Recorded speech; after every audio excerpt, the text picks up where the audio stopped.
Olá a todos, meu nome é Vitor, eu sou médico do Serviço de Transplante de Medula Óssea Pediátrico da BP e hoje eu vou falar um pouco para vocês a respeito de transplante de medula óssea nas leucemias linfóides agudas da infância.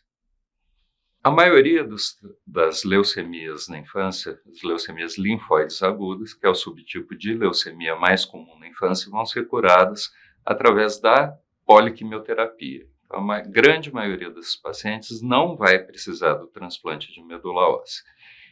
Para quem que nós vamos indicar esse tratamento?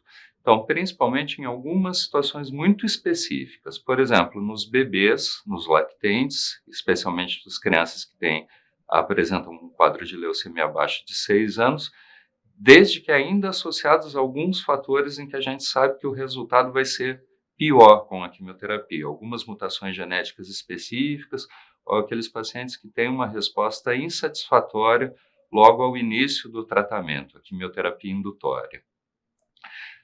Ainda, para as crianças que têm uma leucemia que não responde, mesmo as crianças mais velhas, aquelas que têm uma resposta inadequada ao início do tratamento, ou aquelas crianças em que não vai haver uma remissão completa, ou seja, uma resposta completa da doença depois de algumas semanas de tratamento inicial. E uma indicação importante também vão ser naqueles pacientes em que a leucemia volta, ou seja, existe a recidiva da doença, principalmente a recidiva da doença na própria medula, de forma precoce, ou seja, dentro dos primeiros 3 anos do tratamento, ou naquelas recidivas fora da medula, por exemplo, no sistema nervoso central, no cérebro, no líquor, em testículo ou outros locais também de forma precoce. Existe um tipo um pouco menos frequente de leucemia, que é a leucemia derivada de um linfócito, de um tipo de linfócito, que é o T, que é menos comum na infância, mas quando existe recidiva deste caso de leucemia, todos têm indicação de transplante. Existem vários tipos de transplante de medula. De acordo com a fonte de célula, o tipo de transplante, a gente vai fazer alguma classificação. Mas no caso da leucemia linfóide aguda, em geral, tem indicado o transplante de um doador compatível, então transplante alogênico. Aqui não entram os transplantes autólogos de forma geral, que é quando é utilizada a medula da própria pessoa. Então, como que a gente vai fazer esse transplante? A partir do momento que existe a indicação do transplante, primeiro a gente precisa identificar um doador que seja compatível. E como é feita essa identificação, essa compatibilidade? Todos nós temos na superfície de todas as nossas células um sistema de proteínas chamado HLA, que são os antígenos leucocitários humanos. O que quer dizer esse nome complicado? São proteínas que estão na superfície das nossas células e que servem para o nosso sistema imunológico, nosso sistema de defesa, reconhecer quais células são próprias nossas, então não atacar a gente de forma inadequada, e reconhecer quais células são estranhas ao organismo, e estas células sim devem ser atacadas. Então, isso é uma forma de reconhecimento para a gente saber o que é do organismo e o que não é, e o que o sistema imune precisa atacar. O que acontece é que, quando a gente está falando de dois irmãos, filhos de mesmo pai e de mesma mãe, a chance de compatibilidade nesses antígenos leucocitários humanos é de 25% apenas, sendo mesmo pai e mesma mãe. 25% dos irmãos de um eventual paciente que está precisando de um transplante vão ser completamente diferentes no que tange ao HLA, ou seja, eles não vão poder ser utilizados como doadores. E 50% de chance desses irmãos serem metade compatíveis, que são os haploidênticos. Bom, e quando a gente não acha, então, um irmão totalmente compatível, para onde a gente vai correr? Primeiro, a gente vai buscar um doador compatível no registro de doadores de medula óssea, que é o REDOME, que é um registro que tem hoje o terceiro maior banco de doadores do mundo, e também a gente vai poder utilizar alguns doadores alternativos, que são parcialmente compatíveis, como eu citei anteriormente, o caso dos haploidênticos, então, que podem ser irmãos também, ou pai ou mãe, ou no caso de adultos, os filhos. Quando a gente vai buscar um doador não aparentado, embora a gente tenha um banco de doadores de medula bastante robusto hoje, a probabilidade de se encontrar alguém totalmente compatível no banco é de 1 em 100 mil. É muito comum as pessoas perguntarem, então, o vizinho, o primo, o tio, alguém quer se inscrever a mais como doador. Sim, isso é válido, porém, dificilmente isso vai aumentar as chances de encontrar um doador compatível. Bom, segundo passo, identificamos um doador compatível. Então, nós vamos ter que fazer a retirada dessa medula óssea doente. Por que primeiro, como que a gente vai retirar a medula, né? Então, nós não estamos falando de um órgão localizado, de um fígado, um pulmão, um coração. Então, a medula está espalhada em todos os ossos do nosso organismo. A gente não tem como tirar essa medula daí, a não ser através de quimioterapia e radioterapia, tá? Aqui no tratamento da leucemia linfóide aguda, em geral, não entra a radioterapia, exceto na indicação do transplante.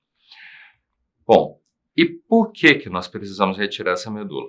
Por duas razões. Primeiro, a medula vai ter a função de tentar combater essa medula nova. Então, a medula de quem está recebendo o transplante vai tentar combater a medula que está entrando, identificando ela como estranha ao organismo. Então, e se isso acontecer, nós vamos ter um quadro de rejeição dessa medula.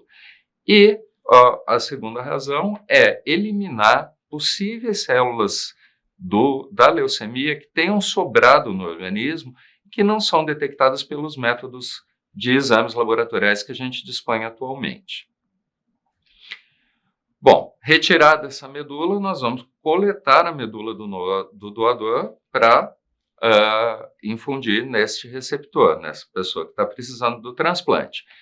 Como é feita a coleta de medula? Em geral, é um procedimento feito em centro cirúrgico, não existem cortes no doador, mas existem 2 furinhos aí no quadril, um de cada lado, onde a gente introduz agulhas com seringas e a gente vai aspirar, como se estivesse puxando o líquido, tá?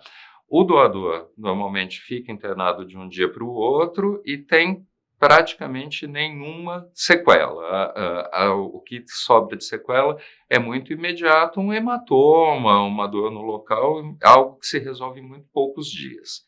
Existem outras formas de coletar também, principalmente através da leucoaférese, mas que é uma forma de coleta de medula óssea que não é muito indicada em geral no transplante alogênico na infância.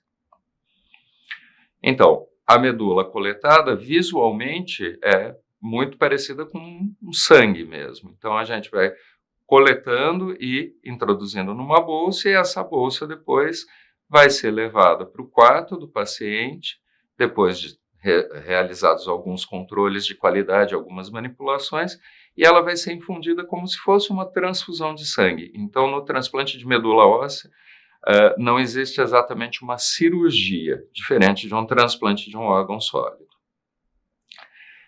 E como que a gente vai saber que essa medula está funcionando, né? É o que a gente chama da pega de medula óssea. Então, entre 2 a 3 semanas depois que essa medula foi infundida no receptor, né, no paciente, as defesas começam a subir, as plaquetas também começam a subir, esse paciente começa a melhorar e a gente vê isso pelo hemograma.